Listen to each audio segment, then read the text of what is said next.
In the mid-2000s, the smartphone world had one undisputed king, BlackBerry.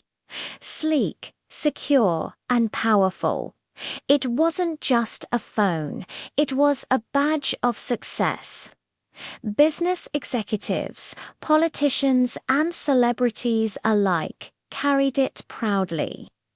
If you saw someone tapping away on that tiny QWERTY keyboard, you knew they meant business. The world trusted BlackBerry for its security, speed, and reliability. Then came 2007, a year that changed everything. A man in a black turtleneck walked onto a stage in California and introduced a device that would rewrite the rules of technology. His name was Steve Jobs, and the device was the iPhone. What followed wasn't just a product rivalry, it was a revolution. It became a clash of philosophies, a battle between two visions of what a smartphone should be. This is the story of BlackBerry versus iPhone, the battle that changed the smartphone industry forever. The reign of the BlackBerry before the iPhone existed. BlackBerry was the definition of innovation. Founded by Mike Lazaridis and Douglas Friedgen under Research in Motion RIM in Canada. The company revolutionized communication.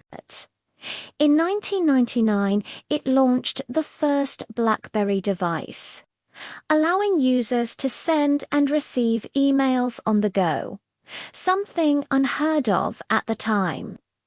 By the early 2000s, BlackBerry became the go-to device for professionals. Governments, corporations, and even the White House relied on it for secure communication. Its BBM BlackBerry Messenger service was revolutionary, instant, encrypted, and addictive. People loved the tactile feedback of its physical keyboard. Typing on a BlackBerry felt natural, precise, and fast. BlackBerry owned more than half of the smartphone market. It was profitable, respected, and admired. But at the height of its success, a storm was brewing, one that would catch the company completely off guard. The iPhone revolution begins. When Steve Jobs unveiled the iPhone in 2007, the world's reaction was mixed. No keyboard, just a glass screen. Many dismissed it as a toy. BlackBerry's executives were among the skeptics. They believed serious users would never give up their physical keyboards for a touchscreen.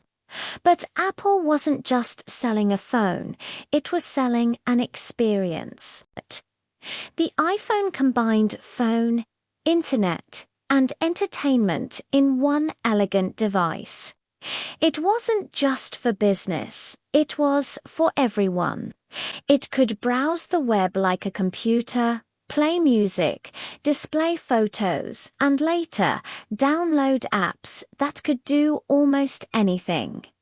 Jobs didn't just design a product, he redefined what a phone could be. He understood that the future of mobile wasn't about work alone. It was about life, and that's where BlackBerry failed to see the shift. Two visions. One, market the battle between BlackBerry and iPhone wasn't just about hardware, it was about philosophy. BlackBerry's vision was built on security, productivity, and control. It targeted professionals, governments, and corporations. Its design was utilitarian buttons, menus, and email efficiency. Apple's vision focused on creativity, lifestyle, and user experience. It targeted the everyday person, not just executives. Its design was clean, intuitive, and fun. While BlackBerry believed smartphones were tools for work, Apple believed they were tools for living.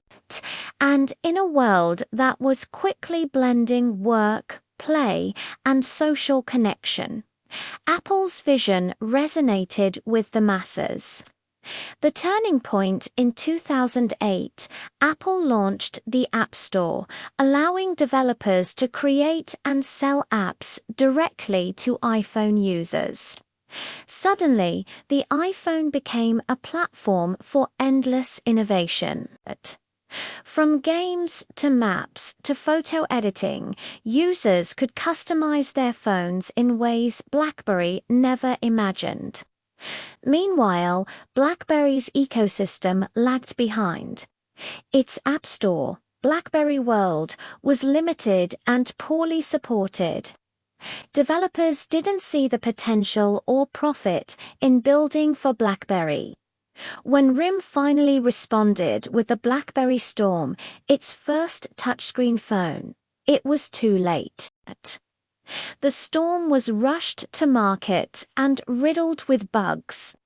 Users complained about poor performance and unreliable touch controls. What was meant to be BlackBerry's comeback turned into a disaster.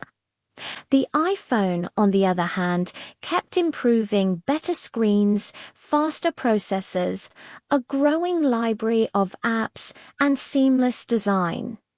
It wasn't just a device anymore, it was a culture.